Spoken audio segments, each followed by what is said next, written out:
Good morning. Welcome to Soul of Travel.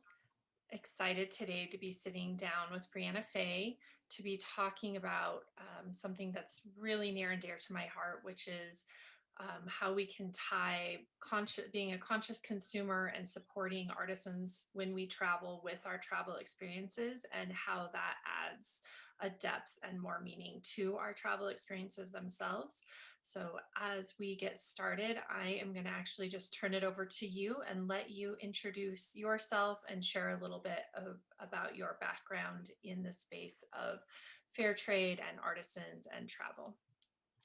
Hi everyone, I'm Brie, and yeah, I've been in this space or since I was 17. I've always been really interested in travel and also just how we can be like more ethical with how we're shopping and how we're just interacting with different our capitalism in the US. So I think yeah, when I was 17, I did my first trip internationally to Guatemala, and not only did I fall in love with travel and learning, being fully immersed in a different community and culture, but also seeing the good impacts and also not so good impacts of globalization there. So then I started to study fair trade, even when I was in high school, and then going into college I studied international development. So it's really been, I fell in love and I never looked back. And it's definitely been a fun journey to see how the industry has grown, how consumers are being more conscious with their purchases.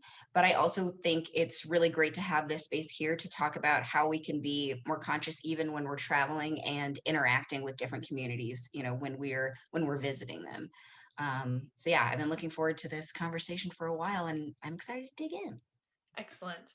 I love how it just like how the travel experience piqued your interest, and then your education fell in line, and how you have been able to continue to build on that passion and make it really your purpose. And because it is something that you love so much, it really comes across in how you speak about this work. For listeners who are maybe not familiar with terms like fair trade, for instance, I know that is a lot of where these conversations actually are difficult out of the gate, is because there are so many labels and terms and things. When people are looking at shopping in a more conscious way, they might get bogged down not even knowing what things mean. And so maybe that would be a great place to start, is just to kind of lay a foundation in what fair trade means, and any other terms that you think would be helpful to clarify. Absolutely. And yeah, I ran into this myself when I used to work at Noonday Collection, which is a fair trade jewelry company. And still having that passion, I wanted to like express all of my knowledge to our customers and everything like that. So I started a blog. It was called Ethically Curated. Now it's Shanae with Love. But at the start of it, yeah, I was struggling to make sure that I was keeping up with the verbiage correctly and clearly stating everything. So I started there. I think some of the three biggest words that I tend to use are ethical, sustainable, and fair trade. Um, and I personally like the word ethical as kind of an overarching idea of how we are applying our values to how we shop. Um, so it could be ethical, can range anything from how employees and artisans are treated from when they're making the product, they're paid fairly. It's all encompassing there. Also being eco-friendly, environmentally conscious. It's encompassing pretty much anything that you would apply your values to when shopping. So I like to use that as a broader term just when we're speaking of that we're actually being thoughtful about our purchases. Sustainability to me is another bigger overarching term that does lean more to the environmental side. But that can be anything from like a sustainable supply chain that you're making sure you're getting product in regularly. It's also going back to the materials used for a certain product. Is that being upcycled or sourced sustainably that is not harmful to the environment? Again, it's a general term, but it can encompass quite a few things. And fair trade to me is one of the more specific ones, because the World Fair Trade Organization, WFTO, has actually set up standards for it. There's also a handful of different organizations for fair trade. I like to follow WFTO because that is an international organization, and I've worked with a handful of companies that practice that. But the biggest things with fair trade, is they're making sure that all of their employees are paid fairly. You're not going to find, it'll be very hard to find a $4 t-shirt that is made fair trade. But to me, even seeing, because there's a certification, seeing, that certain sticker from WFTO on a product, at least lets me know that everyone was paid what they were due in the making of the product. I'm getting a fair price for the product, and it also helps me just like value it more and understand that actual like love and care went into this product. So yeah, that's how I like to look at the terms. I'm sure there's a bunch of other ones that we could go through, but I think, yeah, it's especially with greenwashing. I don't know if there's a term in terms of like ethical washing, Right. but I think seeing just like something saying strictly ethical or strictly sustainable, you have to dig in a little bit more. Whereas if there are those certifications, it's kind of almost a guarantee Mhm. that you're getting something that's good. Yeah, and that process for being certified as a fair trade is quite tedious. So Yes. if consumers do see that, they can know that that organization has been really well vetted, and it takes a lot. And it, as you mentioned, that they're being fairly paid for their wages. Also, that they're in safe working environments. I think that's another thing that is really powerful, especially if you've traveled and you've seen non-optimal working conditions. You know how important that is, that they're receiving that opportunity as well. Um, and you did mention, not being able to purchase a $4 t-shirt that's fair trade. I do think that's another part of this conversation that comes both when you're traveling and you are looking for like that perfect souvenir to kind of commemorate your journey. And we're often, I think, in this culture in such a mindset of getting a great deal and bartering. And in some cultures it is part of the culture to barter for a product, but really actually understanding what the fair market value is, whether it's fair trade value or not, I think is so important. But maybe you could walk us through what that means, in terms of the value to the consumer and the value to the person who's producing the good, to know that it's being paid fairly. And I guess to clarify that, like, what impact does it make when an artisan receives a living wage for their product versus not receiving that wage? And then what does that mean for us as a consumer, as the type of product that we might be, bringing home and sharing with our friends and family and sharing our journey? Absolutely. And I also want to touch a little bit on purchasing overseas and when you're traveling, because when you are like most of my traveling that I've done internationally has I've landed in very small spaces, very small communities. So they might not have the same type of market access, as different brands that we might see here. And with that, you're saying that the fair trade certification process is very rigorous, and it is also quite expensive for smaller Mhm. groups. So they may not even have that certification. So when you are traveling, it takes additional work to really verify that you are getting something that has been made ethically, has been made fair. So what I like to do is, oh, and one more thing that I wanted to kind of touch on is having going to bigger markets internationally and seeing, there's a wide variety of items. There are multiples of the same item. Um, that to me is a sign that, the person was not paid fairly.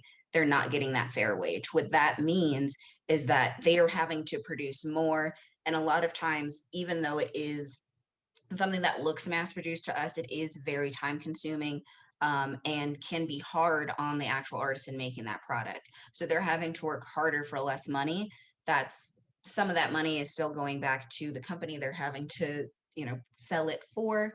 And that's not money that they can invest back in their family. That affects their health, from the food that they can purchase to the medicine they can get, to additional healthcare access, education for their kids. So it all, to me, seeing those low prices means somebody is not getting paid, either financially or in those resources that they need. Mhm. So internationally, seeing low prices and mass produced items is a red flag for me. So I like to go to markets for the experience, but I don't necessarily purchase there.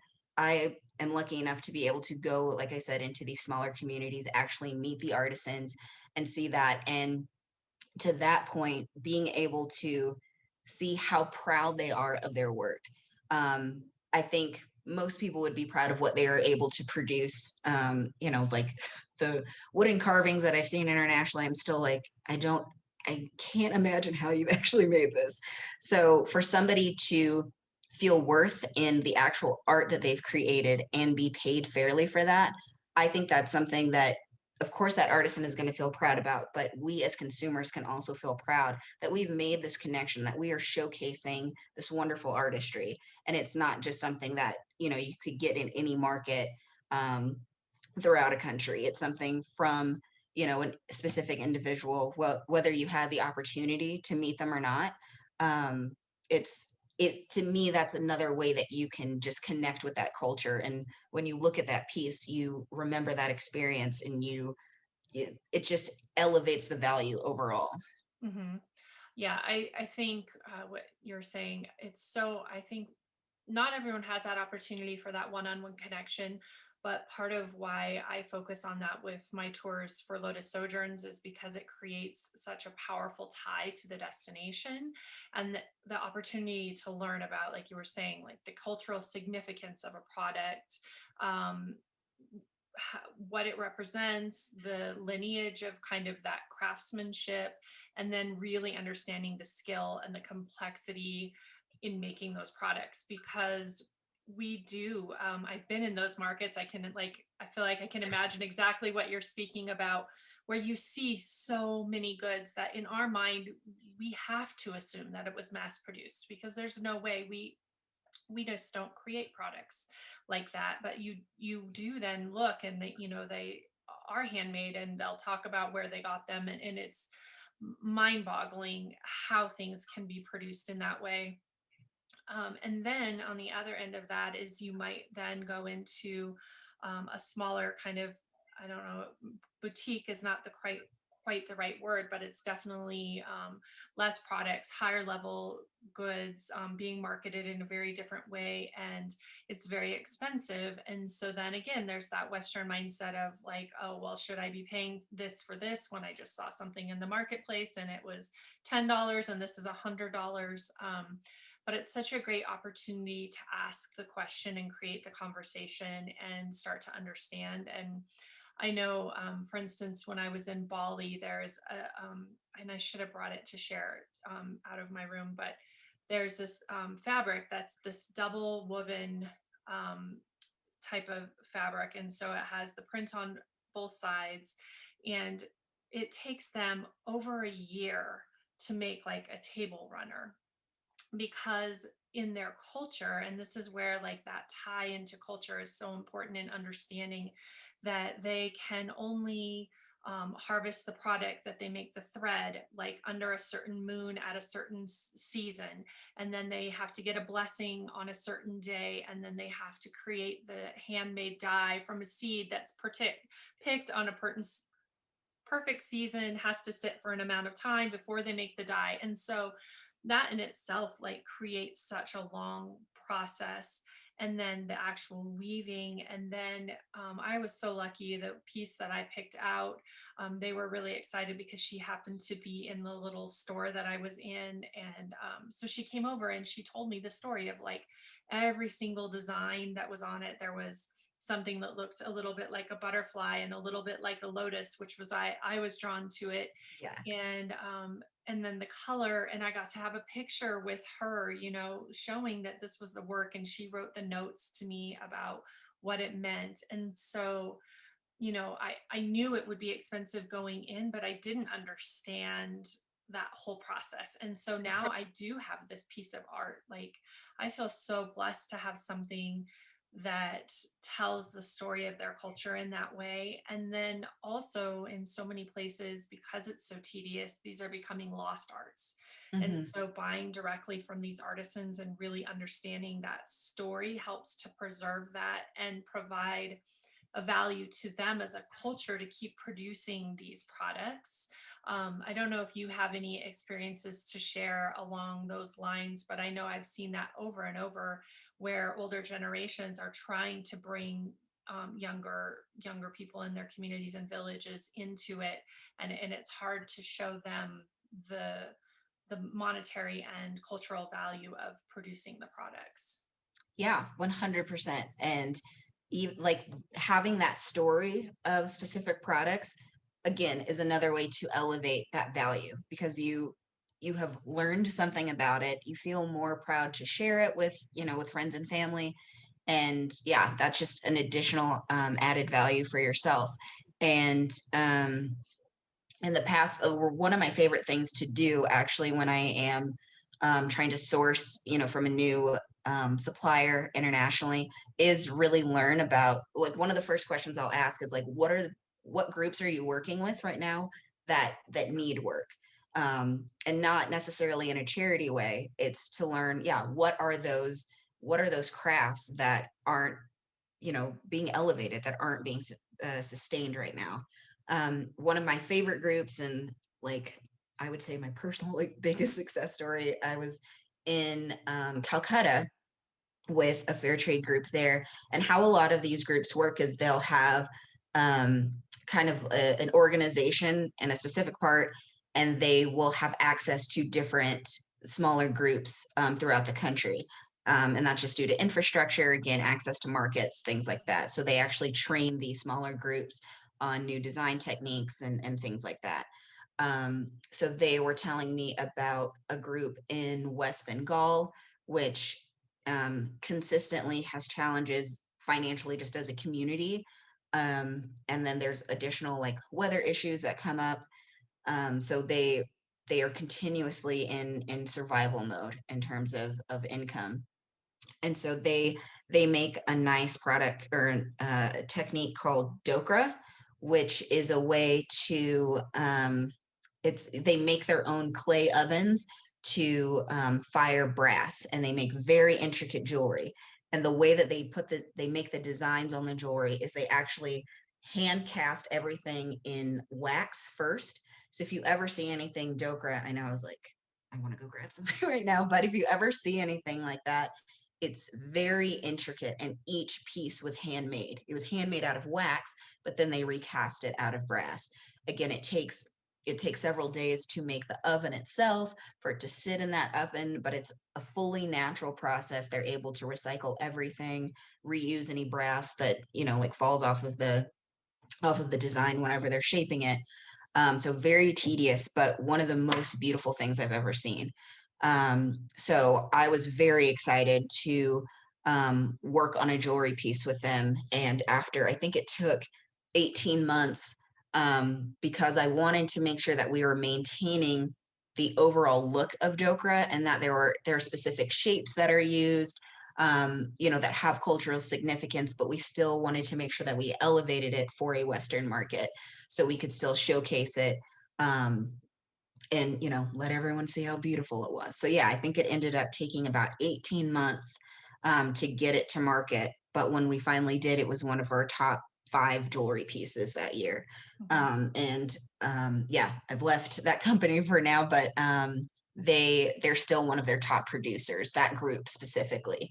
Mhm. um, but being able, I know even at that time, whenever we did first launch it, I was going around like, but you don't understand, or like, this is a beautiful necklace. I'm like, yes, but you don't understand because they did this and this and this.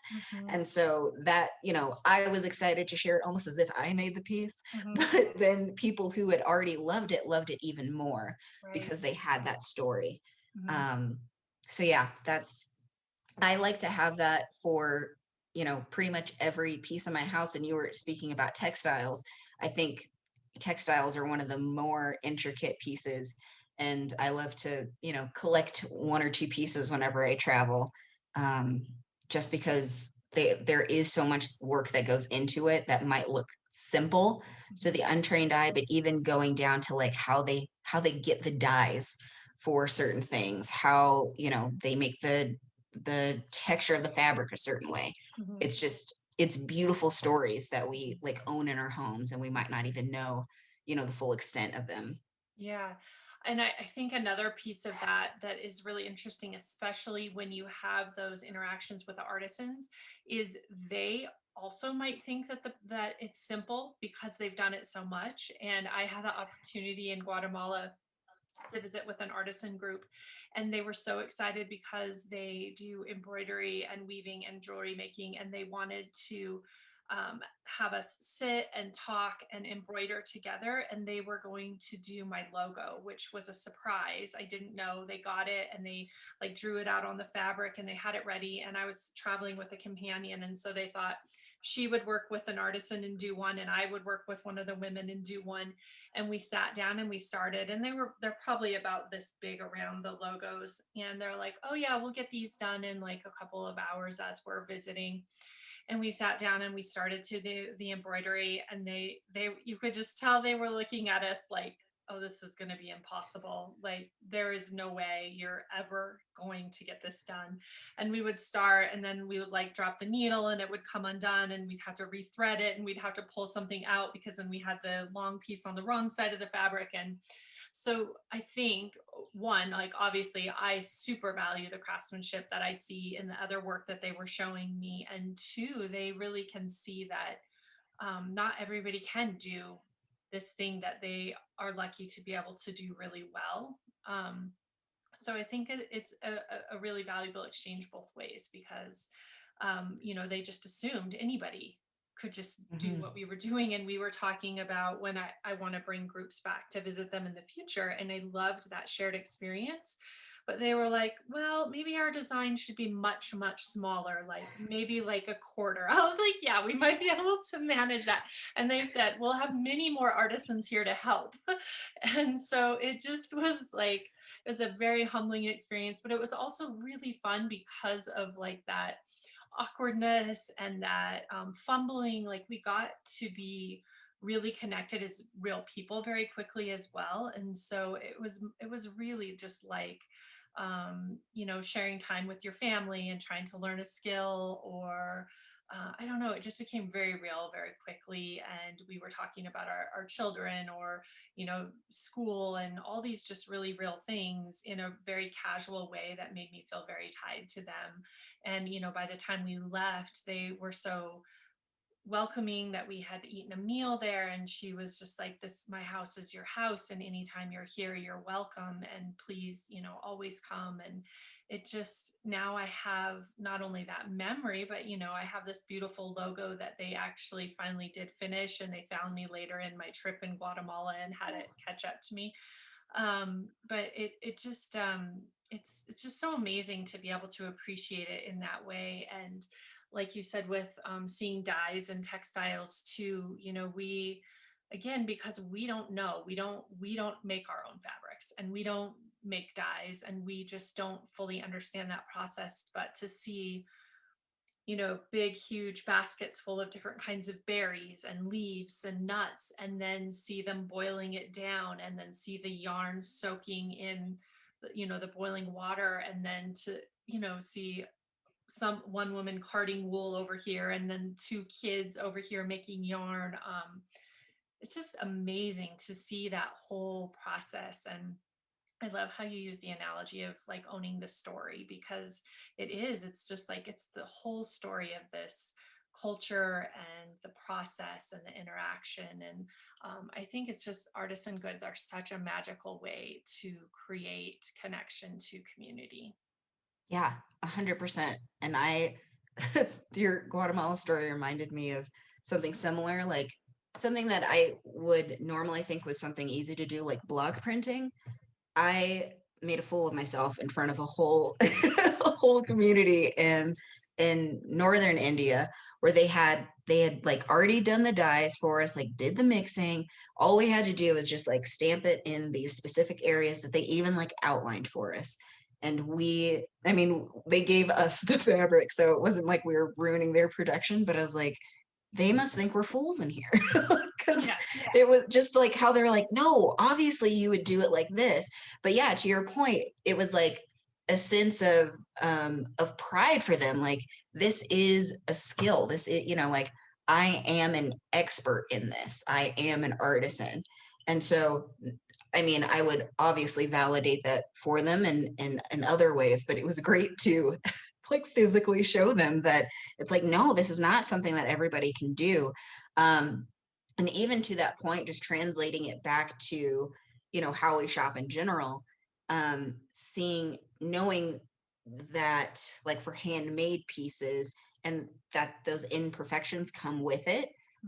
Because like you were saying, dyes are made from natural products a lot of times it's a soaked root that was heated up and then cooled for a specific Pantone.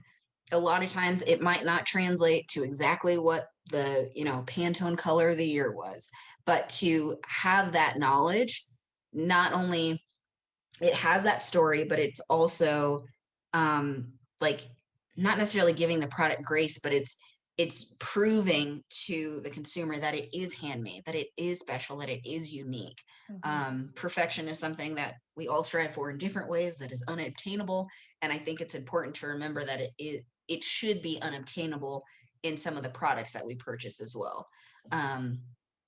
Because even yeah, like a block print or a screen print or something. Sometimes I see things and I'm like, that's too perfect. I want something a little, I want to know that somebody else touched this besides a machine.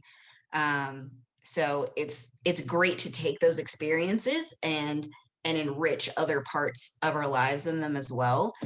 Because I think that also makes the time that we spent internationally more valuable in our daily lives, and it makes us more excited to travel. Like I definitely am right now. Yeah.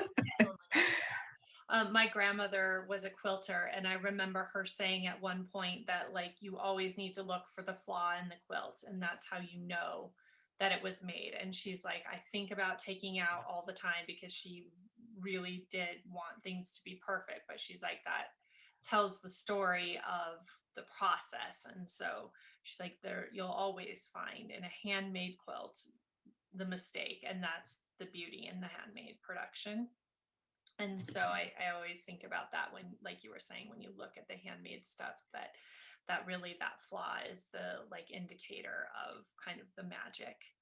um, when you as we were talking about artisans, I was really thinking about the importance of not only fair trade and fair pay and fair value, but really what that means. Because I think, again, if you haven't had that opportunity to travel and experience these connections, it sounds all well and good. And it sounds kind of like an idea like, well, of course, I would consider shopping fair trade or buying something environmentally friendly.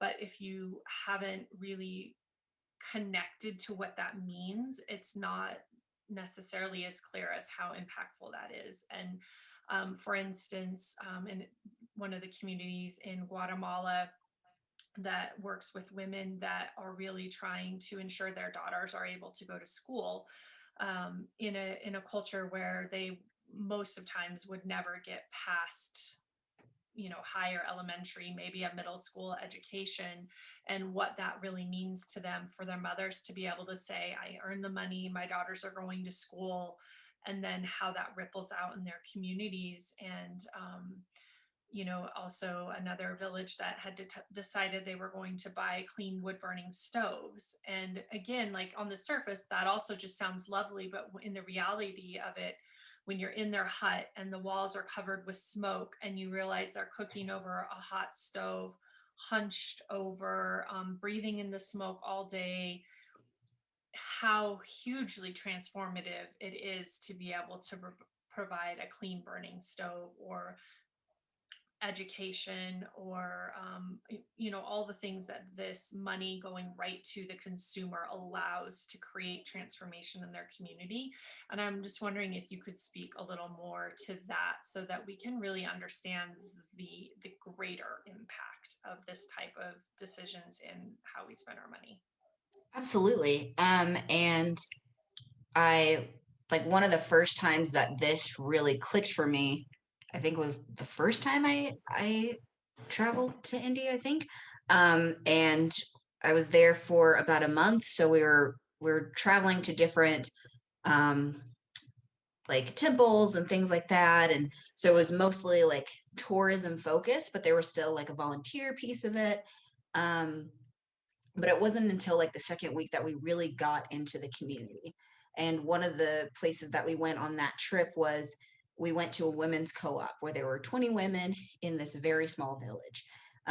In some specifically Muslim communities, women aren't allowed to work because it requires them to go out of the house. Because they're not able to work, they don't have control of their own finances. They have to ask for money to even go to the store. So they are very limited in their own personal power. These women decided to get together, and I believe they had a weaving group. So they would go there, they would weave different like shirts and scarves for the local market. But they had relationships with those different markets to be paid fairly. So they not only were able to have their own income, but they also had kind of like a savings account for everyone, for all of those women. So that way, if one of the families needed something, they had all chipped in a little bit to, get a kid to a better school, get somebody to the hospital if they needed it. And from like that, seeing that versus different charity things, I think some people might shy away from one, like it's a nice idea to want to shop fair and things like that, but I can always just donate. The challenges with donating is that the money isn't always guaranteed. It's not providing work. It's not allowing people to take ownership. I think if we think personally, we would much rather want to earn something or feel like we are in control of our own selves rather than consistently needing handouts. So that was something that I saw from this community that wasn't necessarily fair trade, but to me that was like the foundation of that in my learning, being able to see the importance that just having that power and self-assurance that somebody can have, especially these women.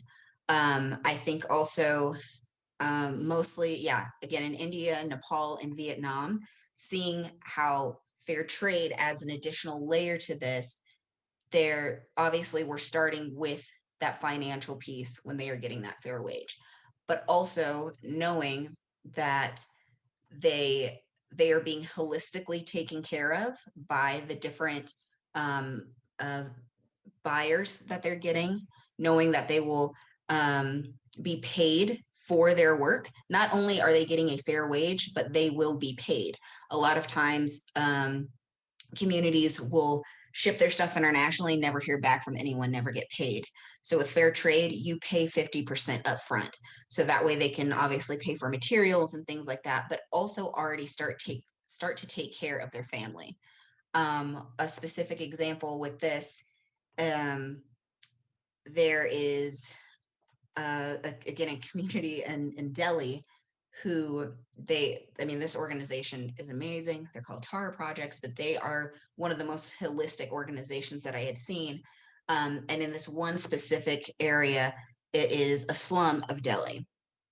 So not only is work very hard to come by, a lot of times where they are living is not even sanctioned by the government, so they should not be living in these areas. A couple of years ago, something happened where it was called sealing, where the government went through and sealed all of these businesses in these areas because they couldn't control the corruption because people were not able to get jobs anywhere else.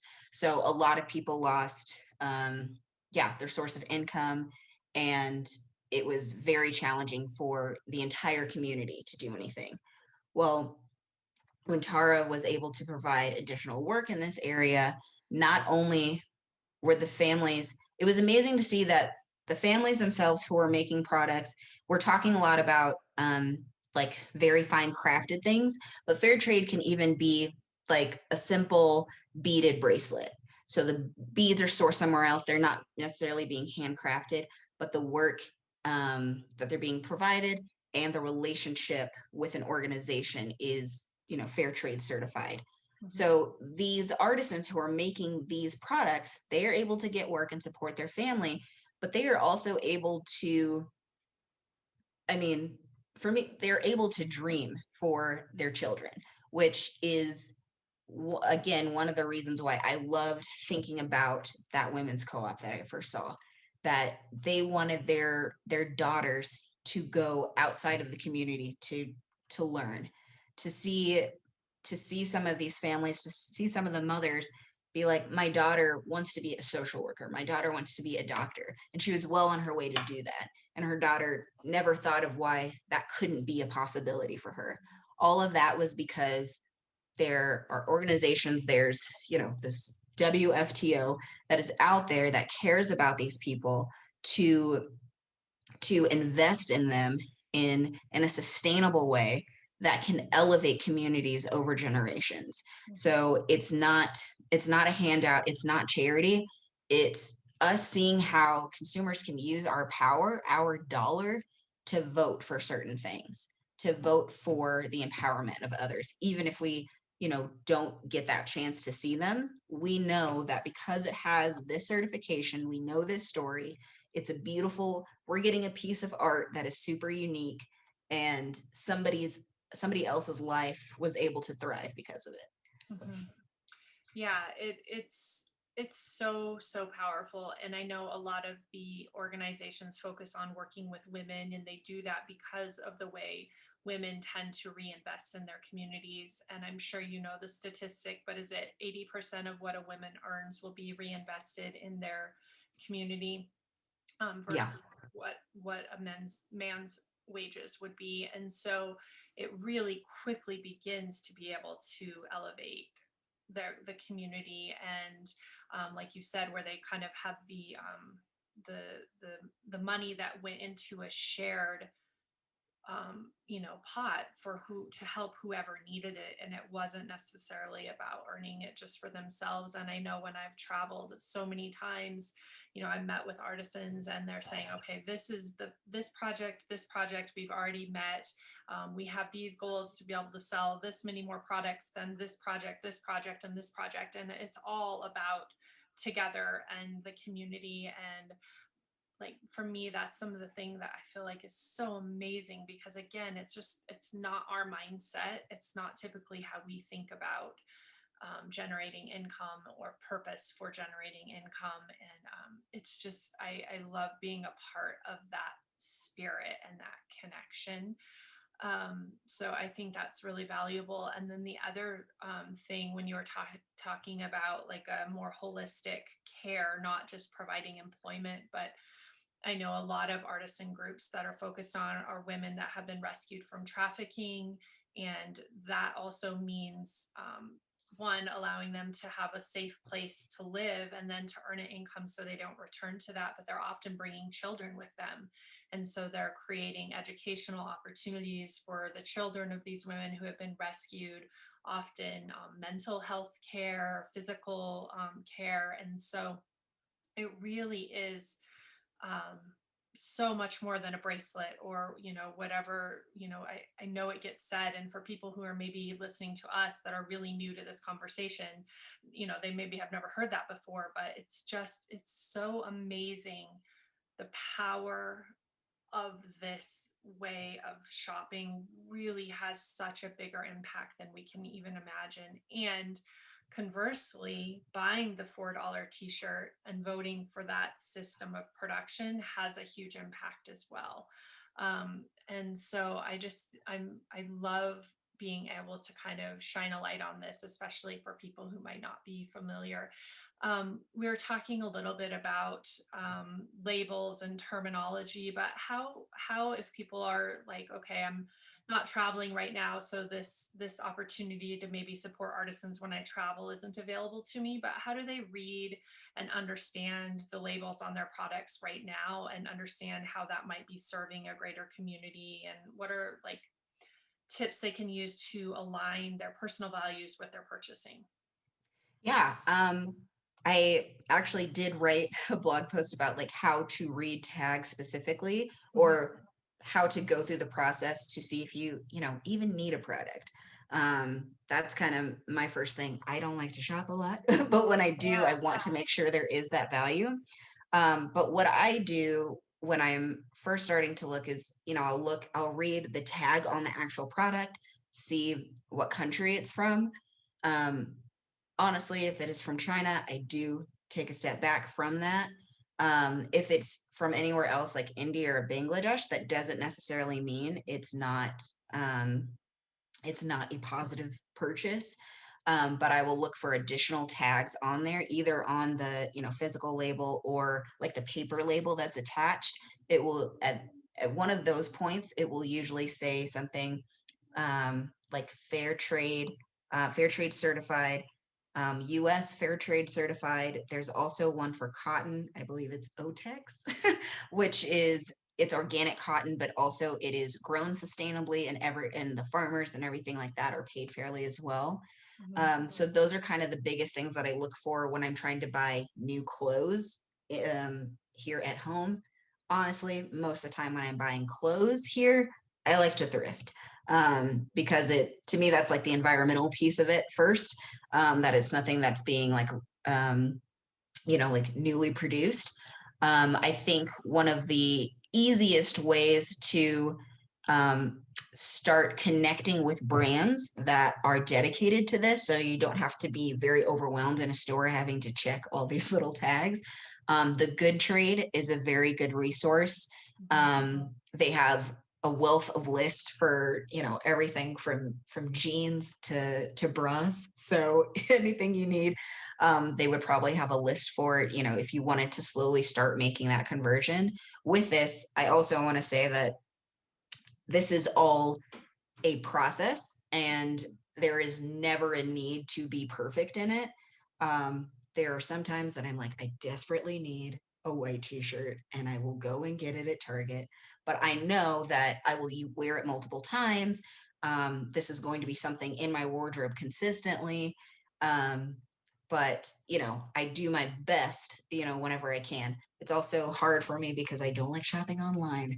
But I think that's also a really good resource because, like I said, if you go to the Good Trade, you know, they have links that you can immediately go and click to. I think some of the bigger, and again, just using the overarching term of ethical, I know Madewell, their clothes or in jeans specifically are more on the ethical side. Some of their accessories I tend to stay away from. But it's really just slowly starting to educate yourself, really taking a moment to make sure it's something that you actually need. I think when we're talking about artisan products and things like that, that's more of a splurge. So you don't, it's like you're connecting, if you connect with it and you know it's fair trade, or you know you're talking to that person and things like that, you'll want to buy it.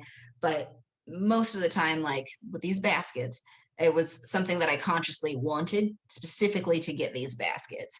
Um, but with our everyday purchases, just taking a step, especially, you know, with fashion, making sure it's something that we actually need, that it's not already something in our wardrobe, seeing if there's a way that we can make it special for us.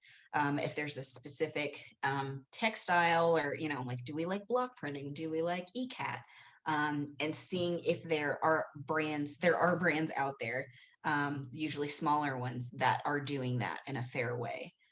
So it does take a little bit more research, but it definitely is worth it. And yeah, it's all a process. No one's asking anyone to be perfect in it. Just be, you know, a little bit better each time. Mhm. Yeah, I love that because I think what does happen is a bit of paralysis that you get excited. Maybe you listen to a conversation like this, you're like, oh, yeah, I'm definitely going to start making those changes in my life. And then you look and it's, the day that your kid needs tennis shoes and you're like, I don't know how to buy ethically made tennis shoes and they need them tomorrow. And then you just stop because you realize you failed or, you think you failed. And, just learning, simple things like in my house, we started with shampoo, lotion, conditioner because we wanted something that was better for our bodies, but we also wanted something better for the environment. And if it was also fair trade, great. And made those swaps. And in that process, kind of opened the doors to learning about other things. And then, yeah, then looking at, okay, what are the purchase I typically do need to make seasonally? I think especially when you have kids, you realize, you're making things because they're growing. So they need different things. And so then like how can I find things that they're going to need on a regular basis? Where can I thrift them? Do they have to be new to them? And then you just start taking ownership, kind of like we were talking before, and the ownership in your part of the journey. And then you can start making those changes without expecting to know how to do everything on day one because it's just not realistic. And every decision really has an impact. And so even, if you choose that at one Christmas, let's say, any gifts that you're going to be giving, that you're looking for fair trade products, or like just maybe challenge yourself to get something thrifted for all your birthday presents. Or I mean, there's so many ways. And then through that process, you'll start to learn more, and you'll like you said, kind of discover your values, or maybe discover things you really love. And then all of a sudden, you're curating things in your home that really mean something to you, and clothes that you love because it took a lot more effort to find them. And that more about their story. And so I just think it's a little bit of a daunting process and really a beautiful process. And it's a way you can bring, maybe, I think some of us, when we travel, it's a lot easier. We are thinking about that because we are, in a market, and maybe you picked up the thing that you thought was from where you were, and it does say it's made in a different country. And so that sparks a thought. And so you move forward and you make sure on that trip you're purchasing something in that way. But we don't bring it home necessarily, that practice, with us. And so I love that we can kind of be thinking about it from both sides of that, and the impact can be greater when it's in our daily lives as well. Um, well, as we start to wrap up this conversation, I just want to, one, allow for people to be able to find you. I know you mentioned your blog. I would love for people to be able to share that. I will share it in the show notes, but for them to be able to look on their own. And then I also have a few kind of fun, more travel related rapid fire questions that often bring up some other things too. So, one, I'll let you tell people where they can find you, learn more, and then we'll end with the fun rapid fire. Amazing. Yeah, I can be found at Shania with Love on Instagram and Facebook. I'm also launching a new, I have a product line on Etsy right now that's self-care. It's either handmade by me or fair trade. All ingredients are ethical. And I'm launching my own website on March 21st, so look out for that. But yeah, that's where you can find me. Excellent. Well, to bring in the travel to this, what is your favorite book or movie that offers you a little bit of an escape or inspires you to adventure? Ooh, okay. I really love The Holiday. I think I watch that several times a year. It's usually like when I'm sad and I just need some self-love. But it makes me feel like I can do anything. It makes me excited to travel. And I would love to do Home Switch at some point. Yeah, that would be really, really fun. And it would be fun for the other, I think for the other people too, to think about where they're coming from and stepping into your life. Mhm. What is always in your suitcase or your backpack? I have some super comfortable socks that I have it with me like whenever I'm on the plane because I love traveling, but I'm very scared of flying still. So I put on those socks and they make me feel very comfortable. And yeah, I take them everywhere with me. What has been your favorite destination you've traveled to? Um, okay, I love going to India. I know I talked about it during this whole conversation. It's my favorite place, but I think like my favorite place to vacation to, and I was very sad I couldn't do last year, is Vietnam. I went to Hanoi for about a week, but I would love to go to Sao Paulo, which is where a lot of artisans are, and then more southern Vietnam as well.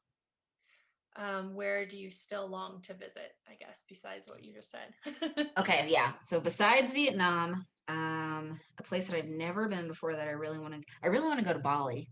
Um, that I think that would be so beautiful. And even when I'm on vacation, I'm still like, yeah, but can we like go see some artisans? So I would love to go and, like see those crafts made up close in person and make connections there. Yeah.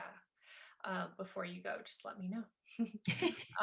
Let's see. What do you eat that immediately connects you to a place that you've been? Ooh, okay. Um, I love feijoada, which is a dish in Brazil, from Brazil. It's it's like made at the end of the week, and I hope I'm like saying this correctly, but it's a meal made at the end of the week, and it's kind of like the leftovers of all other meals, like the different parts of like meat that's still left on the bone. They put it with black beans. And then there's a special kind of flour that they sprinkle on top. The rice is delicious. It's got collard greens.